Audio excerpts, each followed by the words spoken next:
director, HR advisor who is here over here.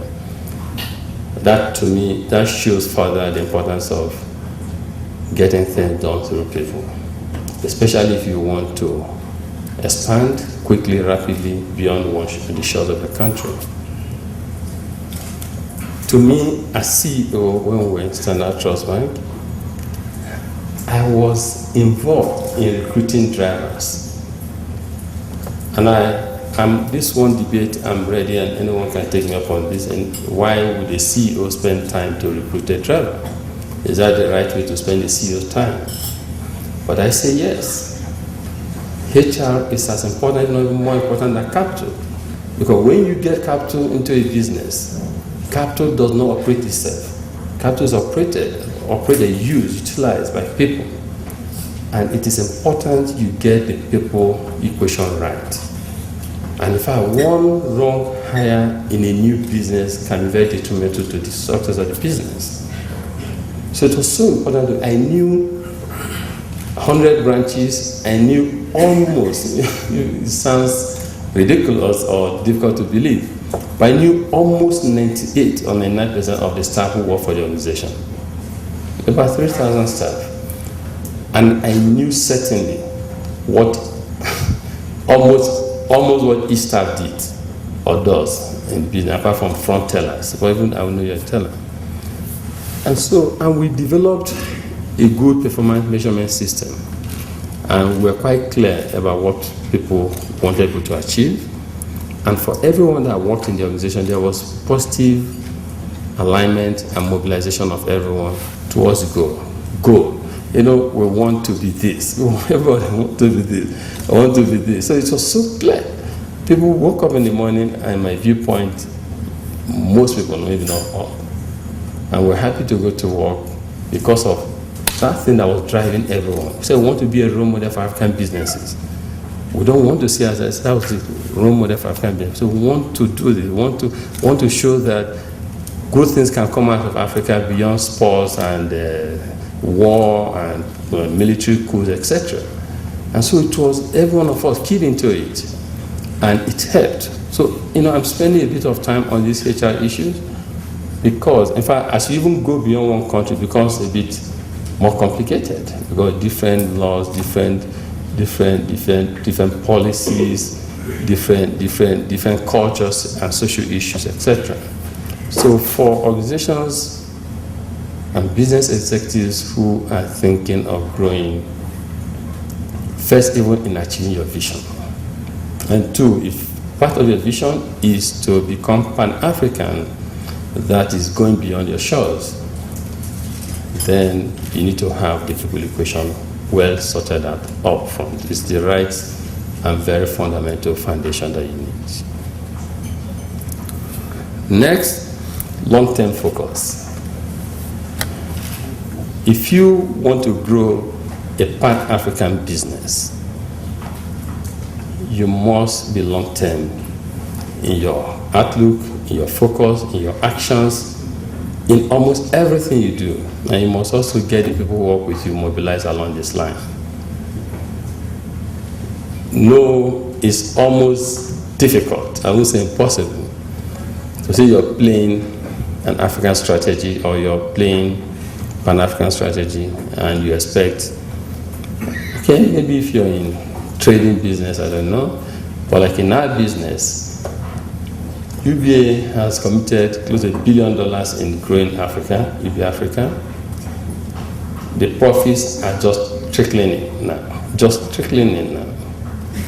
But because we are long-term players, because we are marathon runners, we know that, and we understand the business, and we know the fundamentals are right. We know that it's a matter of time. But when it comes, it's going to come huge, big time. But if we had short-term orientation, there's no way we'll be able to prosecute this, because the stock price will fall if you don't deliver. It's like a case of one parent company supporting all 20. And you might not be, in the short term, as competitive as people would expect you to be, especially if they are comparing you with a one country institution that does not have this kind of aspiration. So for yourselves, or for those African entrepreneurs, and I will come to this later, because that to me is the way to go. For those African entrepreneurs who are here, who are listening, who are interested in running institutions beyond the shores of their country, they must have long-term focus. But indeed, if you have that long-term focus and you have the right fundamentals, you have the staying power, it's a matter of time. But when it comes, it's going to come big.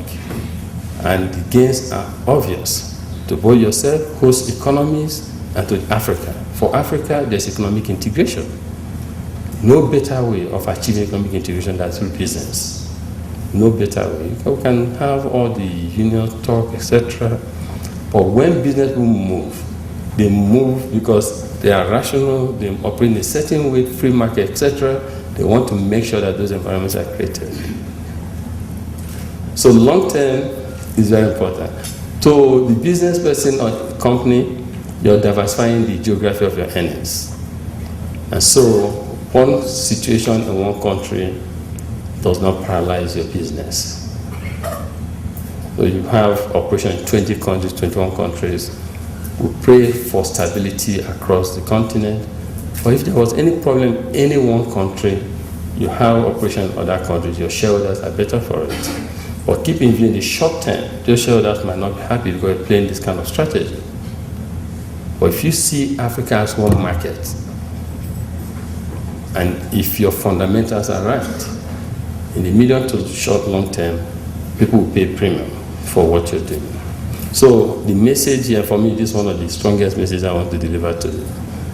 If you want to be Pan-African, if you have the intent, the aspiration to grow an Africa-wide corporation, think long term. Think long term.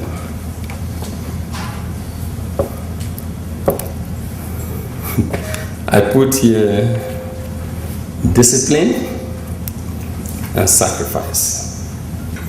You know, when you want to do this kind of thing, grow a company across the continent, you have to show leadership by example, you have to be disciplined, you have to be hardworking. But remember what the dean said, don't be hardworking at the detriment of losing one part of the core, which is the family. So you have to be hardworking, you have to lead by example, and you have to be extremely disciplined, because you know it's about trade-offs. There are things you say, I will personally and even at corporate level, you will not do because you want to achieve this aspiration. You want to accomplish this. So it's very important to stress that point. You know, one of the challenges we have, and real life challenges for us as Africans, is our communal values. You know, the way we live. You know, so family ties issues. There could be challenge. There could be pressure on you to recruit the wrong people, or to make your recruitment process not as transparent as it should be, because of family ties.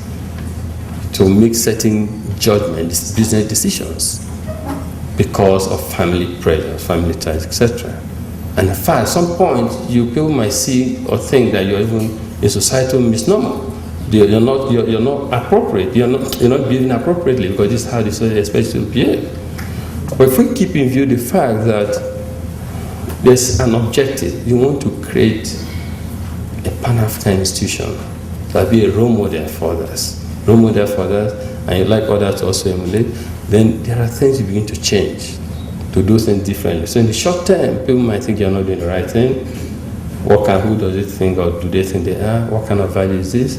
But over time, people will move up to that level, and to help you to achieve your intent.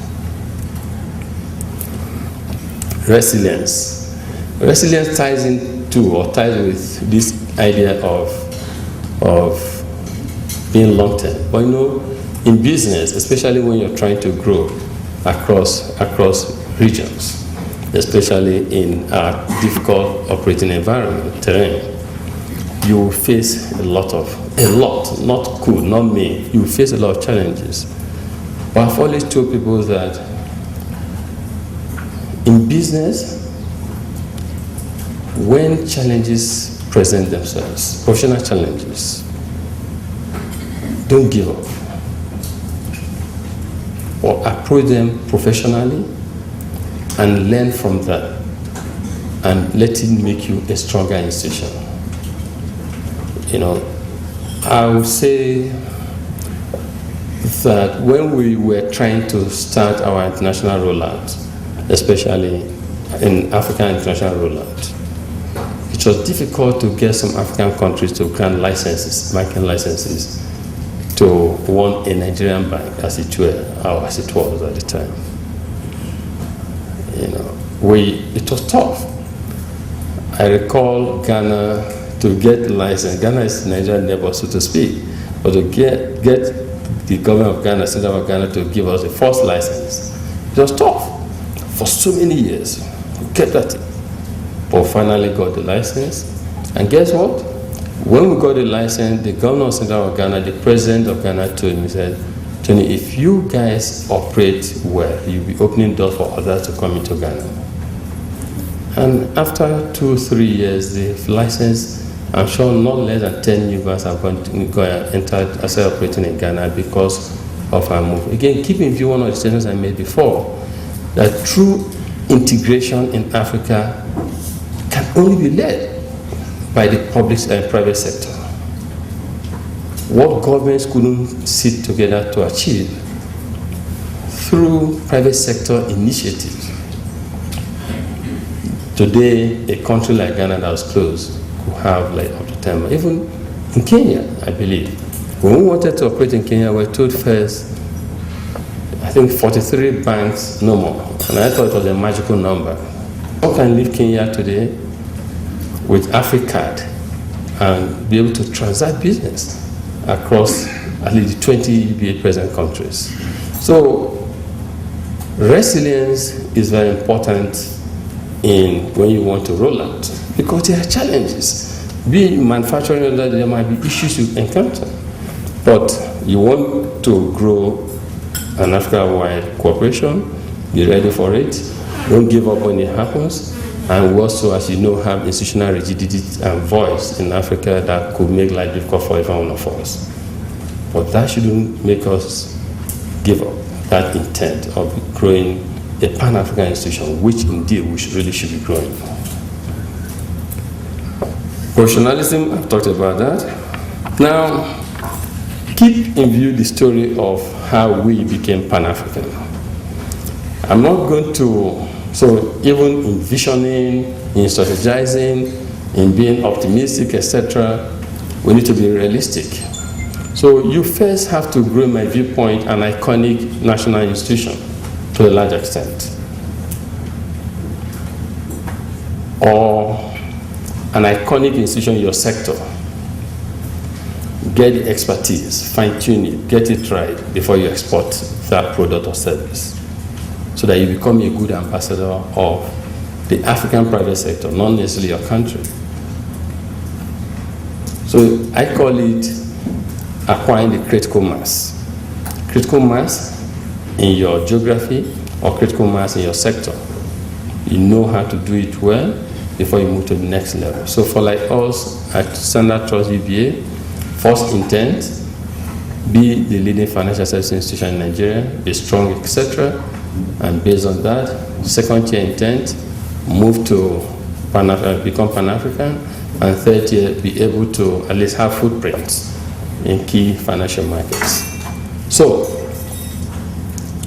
it's good to acquire the critical mass in home economies or in your sector before you think of nationalizing, because I wouldn't like someone to start and fail.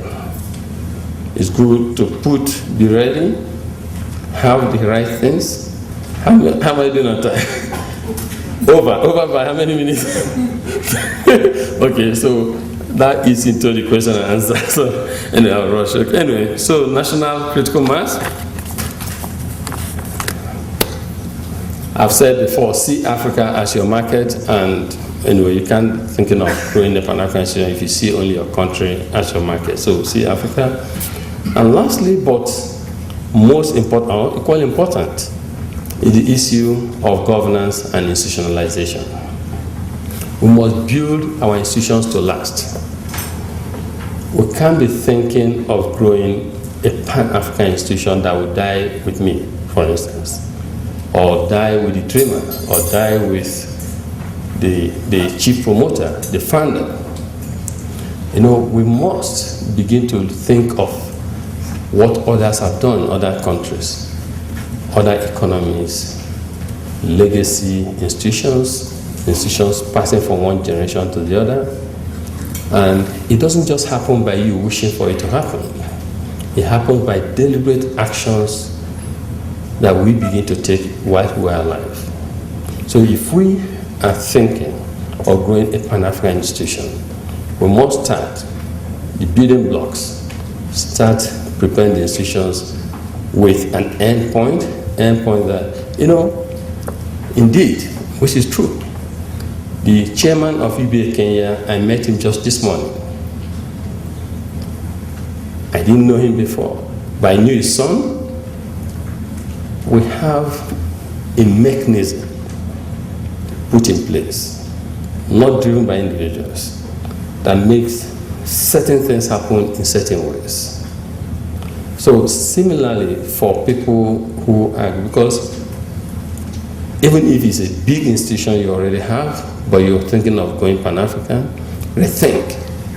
Do it yourself or get strategists and consultants to help you think through everything. What kind of governance structure and framework and mechanism do we have in place to make this institution last forever?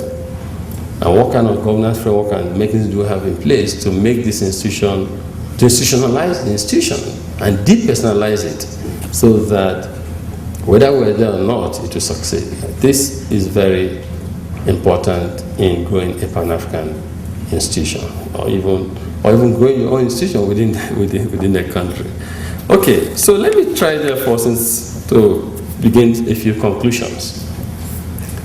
First is conclusion, challenge, etc.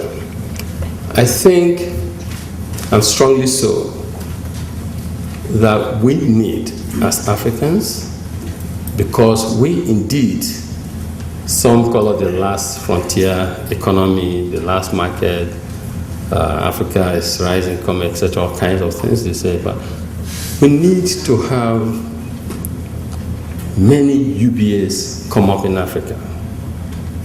We need to have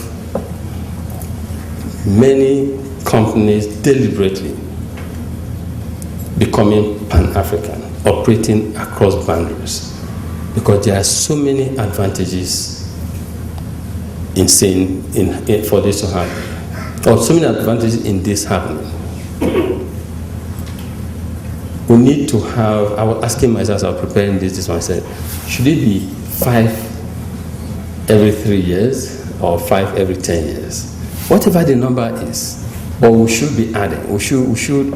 People should look at the statistics of Africa every 2 years, every 3 years, and say, wow, this continent has moved. Look at this company from Malawi is now across Africa doing this, creating employment, paying taxes, helping to develop the sectors that industry, that business playing. If it's banking, helping payment system, helping to achieve economic integration, create employment for people, pay tax, so many things. So I believe, I am a firm Pan-Africanist in business. I believe that we need to have a lot more companies grow and go beyond the country, the national geographies into other economies, and begin also to do great things. To a large extent, therein, in my viewpoint, lies true economic integration. And not just economic integration, so many integrations, cultural, because if you send people across countries, then people begin to learn and know and understand each other. However, for this to happen, for Africa to be able to produce 3, 4, 5 multinationals every 5 years, every 3 years, every 2 years, every 1 year. The right environment must be created. We must put in place the enabling environment for this to happen. And the responsibility to a large extent of this happening is the public sector. African governments must play their role. African governments must set free the African private sector. They must create the right environment for the African private sector to do well, to compete with their mates, with their colleagues, with their counterparts, with their peers. You know, you automatically are disadvantaged where you do not even have means of transportation for your goods, where you cannot find electricity in some countries to power your production line, where healthcare is an issue affecting your capability and capacity to get the right people, healthy people to work, where education is challenged.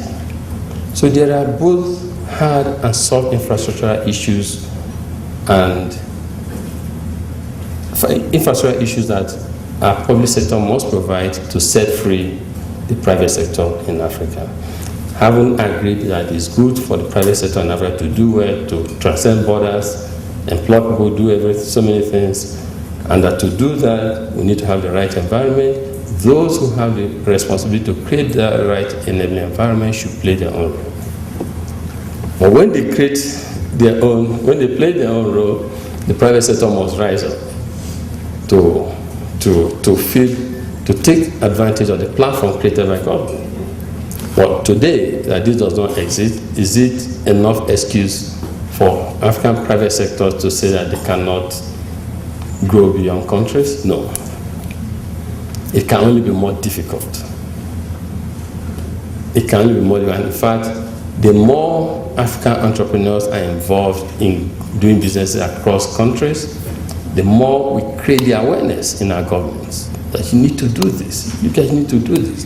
You need to open up the borders. You need to do these certain things so that businesses can thrive. So it's a call to me, conclusion that we need more successful companies. We need our leaders to create the environment. But whilst our leaders are struggling and trying to create the environment, by the way, there's a progress across Africa. We're going to see it.